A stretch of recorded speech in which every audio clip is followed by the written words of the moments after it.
Okay, this is what I got when I completed the Narconon program, and this is what they presented to me.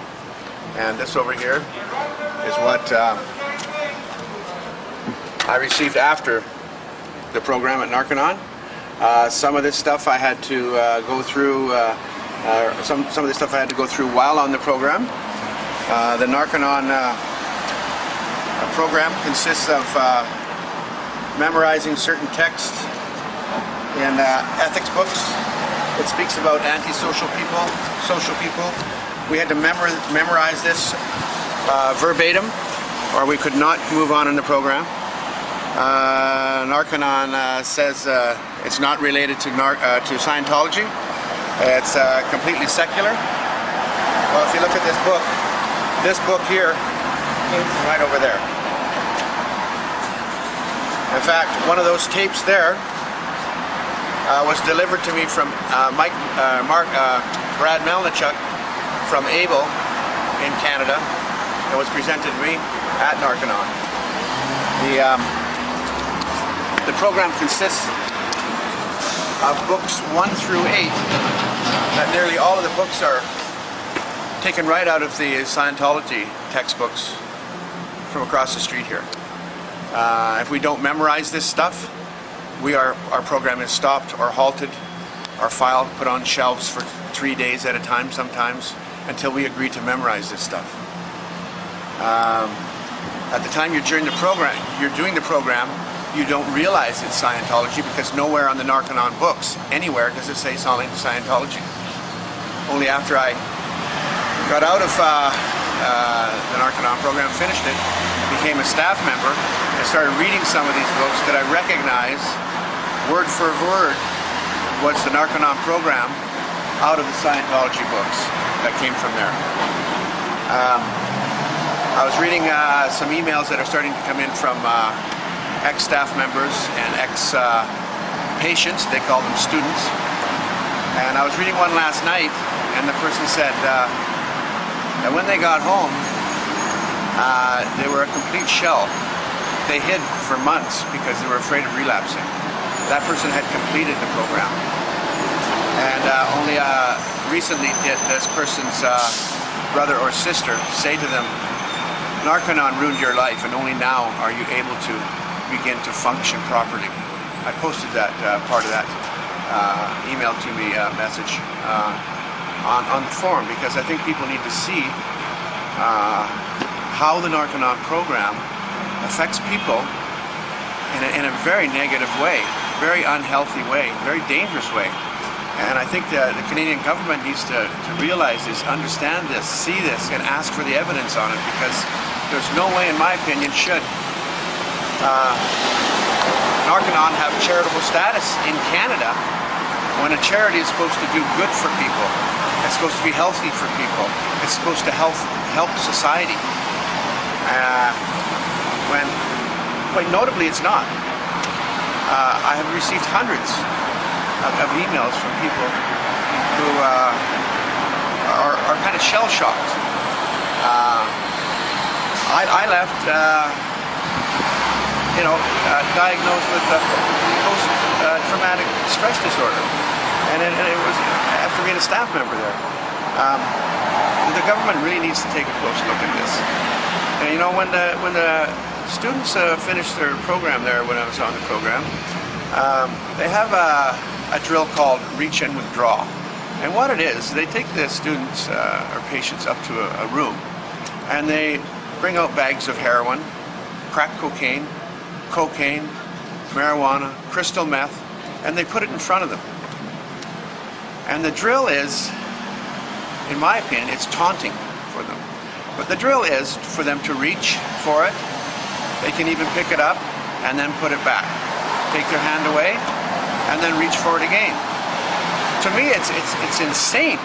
It's like taking somebody who's addicted to gambling into a casino for a coffee. Taking somebody who's addicted to sex into a strip club to have a cup of coffee. It's absolutely insane. On one occasion, one student actually grabbed some of the crack cocaine, was able to take it back to the dorm, and some of the students and patients got high on the crack cocaine. Whether they still use this process at Narconon Trois-Rivières, I don't know. But for somebody who has been away from drugs that long and never wants to see it ever again, never mind touch it, it's like bringing back memories of their old drug use. It's like, it's absolutely ridiculous. It's like putting a drink in front of an alcoholic who's been away from alcohol for a long, long time and saying, here, pick it up, smell it, put it back down again. Why they do this? What is it for? Why do they do that? Is it part of the Scientology doctrine? I don't know. I really don't know. Some of the stuff that goes on in a Narconon, at least the one I was in, Narconon Trois-Rivières, is so absurd. I don't know how they get away with it from the Canadian government. Not only the health department, because there is no therapist there. There's no doctors on site. There's no medical treatment room. There's just mainly people who are Scientologists, people who have just recently graduated, who in no way should be working there to help other students in a professional capacity. They're not, they don't have a degree in any psychology or any treatment courses at colleges or university. So that they really, although their heart is in it to help people, they really don't know what they're doing. And this is where the harm is caused. I mean, I've seen people taken away in ambulances from the detox center because they had seizures, and there's nothing there to treat them with. No treatment room, no doctor, no nurses, no qualified people. So I don't know why they have got away with this for so long. But I see now, and I'm reading every day, where ex-patients, ex-students are starting to speak out and tell me their stories in writing. What happened to them? And is there help for them? What can I do? You know, when you go to a place like that and you pay $23,000, some people pay less, you know, $9,000, $8,000, but most pay $23,000 after being told that there's a success rate of 70 to 76% as advertised on their websites, as advertised in their brochure, as pitched to them by the registrars over the phone to get them in there. The patients, the students, the parents, the sponsors. Very noisy.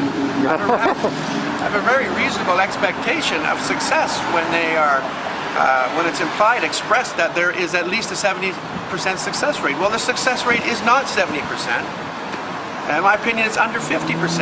And that's not taking into account the students and patients that didn't finish the program, who left or got kicked out. So there's a lot of them writing me and saying, you know, I think I should get my money back. They didn't provide the service I paid for. And in my opinion, they're going to get it. It might take a little bit of time, but I think they're going to get it, and they deserve it. And in my opinion, the Narconon should have their charitable status taken away immediately. In no way are they helping the people, the public of Canada, and definitely not the other people who come from the United States and all over the world to pay those high fees. To me, it's exploitive. I've seen some students or patients after they did something wrong and had to go through an ethics cycle, like it's in that ethics book from Scientology. I've seen them scrubbing walls, cleaning up, doing work that the paid people from Narconon should be doing. It's something that I can't believe is in a country like ours, Canada.